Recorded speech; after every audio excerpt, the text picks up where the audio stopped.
এই গান দুটি শুনে আসলেই আমি একটু কেঁদেছি। আমি মরার আগ অবধি এই ভালোবাসাটা পেয়ে এবং খুব সম্মানের সাথে ভালোবাসা নিয়ে পরকালে যেতে চাই।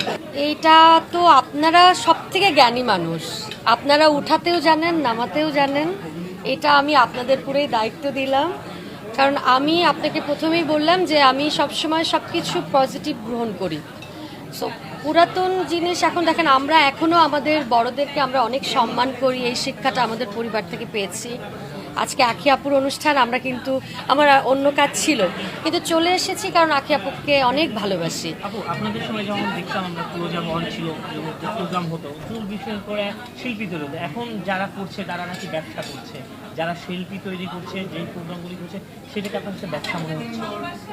আমি তো এটা মনে করছি না, কারণ ধরেন আপনাকে কেউ ঠকিয়েছে, আপনার কাছে মনে হবে দুনিয়ার সবাই আপনার কাছে খারাপ। আমার কাছে এমনটা মনে হয় না, কারণ কম্পিটিশন দিয়ে আমি এখানে এসেছি, তো সব কিছু মিলিয়ে আমার কাছে মনে হয় যে আমার কাছে তো অনেক ভালো, যে কারণ আমি এরকম একটা কম্পিটিশনের মাধ্যমে এসেছি বলেই তো আজকে আমি সালমা হয়েছি। আমি একটু প্রশ্ন করছি, গান তো মনের খোরাক, সেখানে সালমান গান কখনো কেঁদেছে?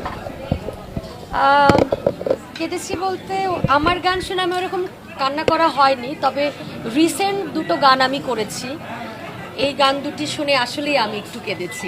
আমরা একটু তো এই গান দুটো আমার সামনে রিলিজ হবে, খুব খুব তাড়াতাড়ি আপনারা পাবেন, তখন আই হোপ এবং আপনাদেরকে রেখেই আমি এটা মানে রিলিজ করব। নিজের গানে মডেল হওয়া চ্যালেঞ্জিংটা কতটুকু আপনার কাছে নিচ্ছে?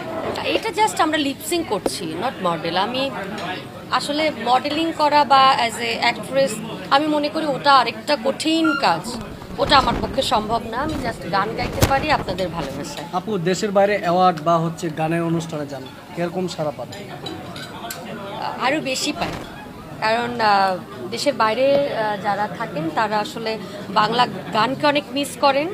তো বাংলা গানের আর্টিস্ট যখন তারা পান দেশের বাইরের দর্শকরা, তখন আসলে ওই ভালোবাসাটা অনেক বেশি কাজ করে, এবং আমরা যখন যাই তখন তাদের চোখে আমরা মনে হয় যে আমাদেরকে দেখে তারা মনে করে এক টুকরো বাংলাদেশকে পেয়েছে। জীবনের অপ্রাপ্তি কোনো আছে, যা পেয়েছেন জীবনে আর কোনো অপ্রাপ্তি আছে? পাওয়ার আছে?